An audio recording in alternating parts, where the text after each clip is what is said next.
뭐 여러분들께서 다 재판 지켜보셨으니까 뭐 먼저 질문해 주시면 답변을 드리겠습니다. 그 실패한 계엄은 아니라고 하셨는데 그럼 성공한 계엄은 뭘 의미하십니까? 그 정부인 측에서 실패한 계엄을 언급하면서 현장에 간 군인들이 임무를 부여받지 못해서 그리고 가보니까 국회여서 제대로 임무 수행을 안 해서 실패한 것처럼 얘기를 했습니다. 그것은 곧 이 계엄이 군사작전 하듯이 옛날에 군사계엄처럼 이루어진 것이 아니고 숫자 강조했듯이 어떤 국민에게 호소하는 계엄이었기 때문에 군인들이 그렇게 들어갔던 것이고 이 치밀한 작전을 세워서 국회를 봉쇄하거나 통제하려고 했던 것이 아니라는 것을 오히려 반증하는 그런 상황이라고 볼 수 있을 것 같습니다. 의원이 아니라 요원을 꺼내라고 했던 것에 대한 설명 좀 부탁드리겠습니다. 그것은 아까 당사자인 김의원 전 국방장관께서 설명하셨기 때문에 그것을 가름하겠습니다. 오늘 비상입법 기구에 관련한 질문이 나왔는데 이런 재판관의 신문에 대해서 어떻게 보셨는지 궁금합니다. 비상입법 기구에 대한 어떤 신문 재판 진행 과정을 보면서 이건 말이 안 된다는 그런 생각을 했습니다. 적어도 솔추인 측에서 상상하거나 주장하는 그런 비상입법기구가 되려면 국회를 대체한다는 의미인데, 그렇다면 국회 대체하기 위한 기구를 만들려면 그 기구가 우선 만들어지는 것이 우선돼야 됩니다. 그럼 그 기구를 만들으라는 지시가 있었는지, 그걸 만들기 위한 어떤 연구가 있었는지, 쉽게 얘기하면 집을 져야 되는데 집 짓는 얘기가 하나도 없는데 무슨 운영비 얘기는 말이 안 됩니다. 그것은 곧 아까 그 재판 과정에서 얘기했듯이 어떤 민생 입법들이 좌절된 상황 속에서 긴급 재정 경제 명령이나 이런 것들을 통해서 이것을 해결하려고 하는데 거기에 필요한 예산을 언급한 것이라는 것이 오히려 역으로 입증되는 것이다. 저는 그렇게 생각을 합니다. 포고령 작성에 대해서는 계속 문 대통령이 꼼꼼히 오지 않았다는 취지의 재판까지 나왔는데 그거 어떻게 얘기하는지. 포고령은 이렇습니다. 계엄이 선포되면 당연히 포고령이 있어야 됩니다. 근데 대통령께서도 얘기하셨고 국방부 장관도 얘기했지만 이 계엄이 과거 계엄과는 다르다는 것이죠. 이 어떤 거대 야당의 탄핵 폭주나 예산 삭감, 각종 그 반국가적인 행위들, 국익을 심각하게 저해하는 행위들, 이런 것들을 국민들에게 호소해서 국민들로 하여금 각성하고 국정이 바로잡히고 군문란을 바로잡으려고 하는 과정에서 생겼기 때문에 이 계엄을 선포한 거기 때문에 이 포고령이 어떤 계엄에 따른 요식행위로 이루어진 것이어서 깊게 생각하지 않으셨다. 저는 그렇게 이해를 했고요. 따라서 어떤 실행 계획이나 실행 의사가 없었다. 그렇기 때문에 아까 김용현 전 장관이 얘기했듯이 평소와 다르게 꼼꼼하게 검토를 안 했다. 그렇게 얘기한 것 같습니다. 대통령이 법정을 안 찾아갔다는 입장이신가요? 아까 들으셨잖아요. 네, 김영재 장관 검찰 진술에서 다르게 얘기합니다. 글쎄요, 그 부분은 제가 모르지만 아까 분명한 것은 법전 얘기는 없었고 김의원 장관이 보고를 했을 때 평소와는 다르게 이렇게 깊게 보지 않았다. 저는 그렇게 이해를 했습니다. 그것이 곧 이 계엄이 어떤 계엄인지를 상징적으로 보여주는 그런 것이라고 저는 생각을 합니다. 국무회의 관련해서 국무회의 때 계엄 찬성한 위원 있다고 김용현이 말했는데 그게 아시는 부분 있으신가요? 그 부분에 대해서는 제가 구체적으로 파악한 게 없습니다. 그 부분에 대해서 대통령도 평상시에 국무회에 관련된 이야기를 변호사와 한 게 없는 건가요? 국무에 대해서 얘기한 게 있지만 구체적으로 누가 찬성했고 누가 반대했는지를 지금 제가 구체적으로 파악하지도 못하고 있고 지금 제가 말씀드릴 수 있는 사항도 아닙니다. 최상호 부총리한테 그 문건을 전달한 주체가 대통령실 비서관이라고 오늘 김용현 장관이 증언을 했는데 그러면 사실상 대통령 지시로 그 문건이 전달된 거 아닌가요? 진짜 비서관이라고 제가 들은 것은 실무자라고 들었습니다. 그래서 그것이 국방부 장관이 실무자에게 맡겼다가 실무자를 통해서 전달된 것이지 그게 대통령이 직접 전달한 것은 아니라고 저는 들었습니다. 오늘 김용현 장관이 중간에 국회 측에서의 신문을 거부했었는데 그거 관련해가지고 미리 인지하셨던 거 있으신가요? 저는 아는 바 없습니다. 국무회의가 그럼 5분 남짓하다고 질문이 나왔는데 이 부분에 대해서는 어떻게 생각하시는지?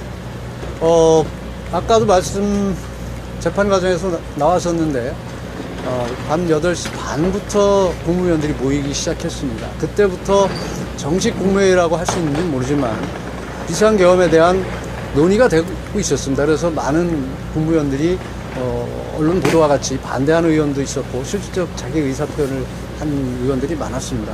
그런 과정을 거치면서, 2시 17분경에 정식수가 채워졌기 때문에 그때부터 5분간 진행된 것 뿐이지 사실상 그 전에 실질적으로 논의가 충분히 이루어졌다. 그렇다면 다른 일반 국무회의보다 훨씬 더 충실한 국무회의라고 저는 생각을 합니다. 일반적으로 국무회의는 해당 부처 국무위원이 제안 설명을 하면 그냥 일사천리로 통과되는 통과의례 비슷한 국무회의가 거의 대부분인 것으로 알고 있습니다. 여러분들께서도 한번 확인해 보시기 바랍니다. 오늘 공수처가 검찰로 사건 위촉했는데 검찰 조사에 응하실 계획 있으신가요? 저도 지금 헌법재판 마치고 나와서 그 얘기 들었는데 그 부분은 돌아가서 그 과정을 한번 살펴보고 추후에 말씀드리겠습니다.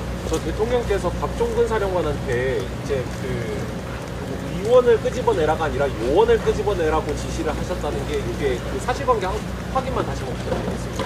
그건 대통령께서 한 게 아니라 국방부 장관 발언 아닌가요? 근데 그게 대통령이 요 사실을 이렇게 좀 지시하는 사실을 알고 계셨던 건지. 무슨 사실? 끌어내라고 하는 사실을? 이게 요원들을 끄집어내라 이거를. 그거는 대통령께서는 국방부 장관이 한 건 알지 못합니다. 지시도 안 했었고, 예, 그러니까 예. 그렇게 지시한 사실도 몰랐다는 거죠. 예. 오늘 공간에 들어온 그 병력수에 대해서 그 대통령께서 질의를 하셨는데 그 부분이 잘 안 맞는 것 같아 보였습니다. 그 부분은 어떻게 보십니까? 그것은 제가 현장에서 봤을 때는 김용현 전 국방부 장관이 개념을 정확하게 파악하지 않은 상태에서 답변하시는 것 같아서 아마 질문을 하셨던 것 같은데 그 당시 병력이 있던 위치를 보면 그 건물 내로 들어간 병력이 있었고 건물은 못 들어가고 경내 그 마당이라고 할까요? 거기 있던 병력이 있었고 담장 밖에 있던 병력이 있습니다. 그래서 그 병력을 구분하는 과정에서 나온 질문이고 실제 아까 국방부 장관도 안에 다 들어갔다고는 하지만 본인도 다 파악을 하고 있지 못하다고 얘기를 했습니다. 오늘 대통령께서는 이렇게 질의를 하시고 그랬는데 오늘 하신 이러한 질의나 이런 부분에 대한 만족하시는 그런 반응이셨나요? 재판을 받는 물론 탄핵 심판이지만 재판을 받는 입장에서 만족이라는 게 있을 수 있겠습니까? 어쨌든 본인께서는 헌법상의 정당한 권한인 비상대권인 계엄 선포를 한 것이 내란죄로 몰려서 여러 가지 어려운 상황을 겪고 있습니다. 이런 것을 어떻게 만족이라는 표현을 할 수 있겠습니까? 참담하다고밖에 생각할 수 없는데 아무튼 이 공개된 법정을 통해서 그리고 적법한 사법 절차 내에서 하루빨리 이게 진상이 파악되고 신속히 해결이 돼서 국정도 안정되고 나라도 좀 통합이 되고 분열이 좀 끝났으면 좋겠습니다. 대통령 건강 상태는 좀 어떠십니까?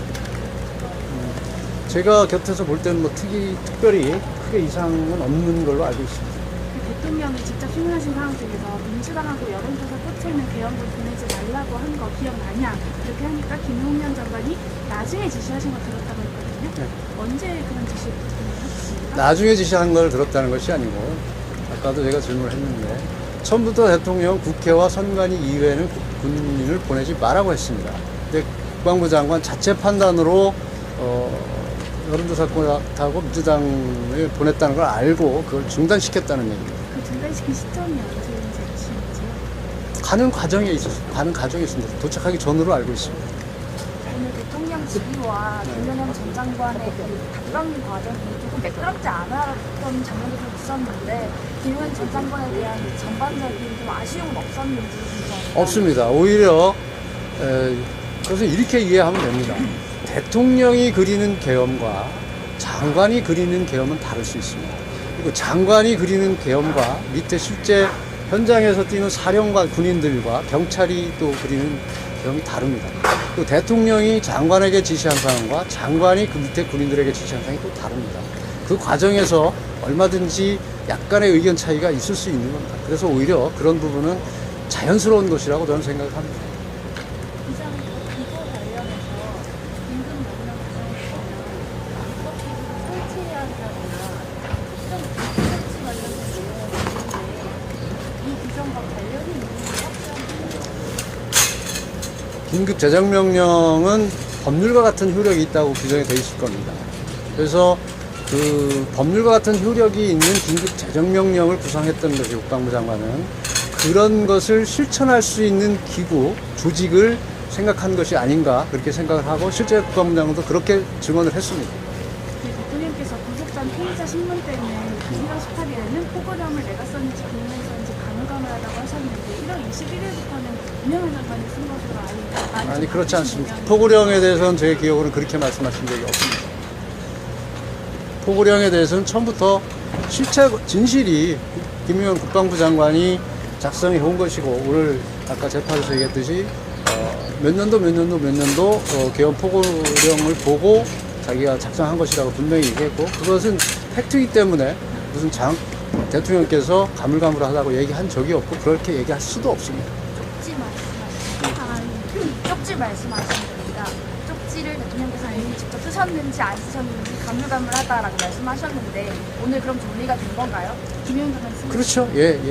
그것은 뭐 자기 김용현 전 장관이 작성했다는 도구까지도 얘기를 했으니까 그것은 뭐 해결이 된 거라고 생각을 합니다.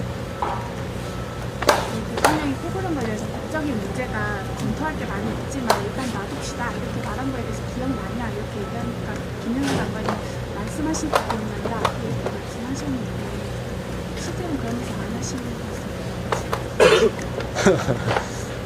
두 분이 그렇게 말을 했다고 하고 들었다고 하면 그게 맞지 않겠습니까? 굳이 그것을 안 했다고 하는 객관적 정황이 없는데 의심하는 것이 더 이상하다고 생각을 합니다. 대통령 조국의 병원이 아니다는 약간 이게 안 선이 없습니다. 국회 활동은 정치 활동이 아니라고 하셨는데 같이 들으셨지 않습니까? 정치 활동, 국회 활동, 정상적인 입법과 국회 활동은 거기에서 언급된 정치 활동이 아니고 거기서 언급된 정치 활동은 불법적인 정치 활동을 전제로 한다고 분명히 국방부 장관이 증언을 했습니다. 그것은 표현의 문제일 뿐이고 거기에 담긴 의미가 불법적인 정치 활동이라고 작성자가 얘기하면 작성자 말이 맞겠죠. 남은 물론일 특별한 사정이 없으면 직접 출석하실 겁니다. 그러면 결론적으로 포고령 작성도 김용현 장관이 한 거고 아까 말씀 쪽지도 마찬가지고 지금 병력 투입도 김용현 장관이 추가로 지시한 거면은 이번 계엄은 김용현 장관이 주도해서 했다라고 제가 봐도 되나요? 주도라는 표현을 쓸 수 있을지 모르지만 어쨌든 대통령과 국방부 장관이 논의를 통해서 비상계엄이 선포된 것이고 실무적인 작업들은 국방부 장관이 계엄 주무장관으로서 다 한 것으로 이해를 하면 될 것 같습니다. 대통령도 장관도 그 누구도 국회 내부로 들어가 생사 안에 들어가서 내용을 끄집어내라는 짓을 한 적이 없는데 그러면 그날 출동한 병력들이 잘못 이해해서 국회 안으로 들어가고 그런 건가요? 국회 안으로 들어가는 부분에 대해서는 계엄군이 출동을 해서 어떻게 보면 합법적인 계엄 선포에 따른 합법적인 병력 이동이라고 보는 것이고요. 끌어내라, 체포해라는 지시가 있었다고 하는데 어디에서도 그런 흔적이 보이지 않습니다. 여러분들도 화면을 다 봤을 겁니다. 생중계된 군인들이 거기서 누구를 잡으러 다니거나 누구를 끌어내려고 하거나 누구를 체포하려고 하는 시도가 있었습니까? 전혀 그런 것이 보이지 않습니다. 그냥 평화로운 계엄군들이 출동 명령에 의해서 출동해서 거기가 위치니까 갔구나. 그런 정도로 저는 이해를 했고요. 실제로 국방위 회의록에 보면 안기백 의원 같은 경우는 707 여단장인가 만났을 때 왜 체포 안 했냐고 물으니까 그런 지시를 받은 게 없다고 분명히 얘기를 하고 있지 않습니까? 그러니까 객관적으로 드러난 상황들을 보면 이 계엄이 어떤 계엄이고 실제 체포를 시도하거나 무슨 통제하려고 하고 국회의원을 끌어내려고 하는 시도가 있었냐면 아무 데도 그런 흔적이 보이질 않습니다. 계엄이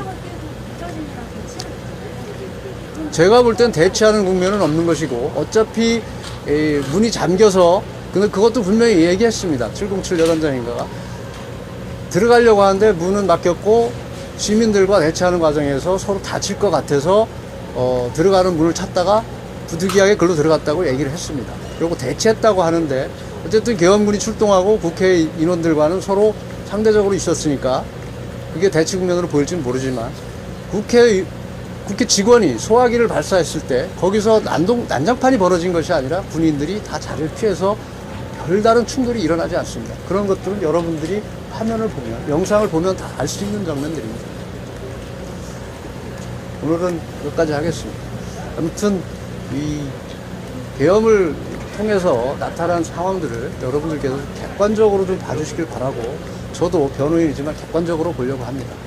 정말 이 나라를 위해서 누가 일하는 것인지 국민들을 위해서 누가 일하는 것인지에 대해서 저도 깊이 고민하겠습니다. 여러분들께서는 고민하면서 봐주시기 바라겠습니다. 고맙습니다.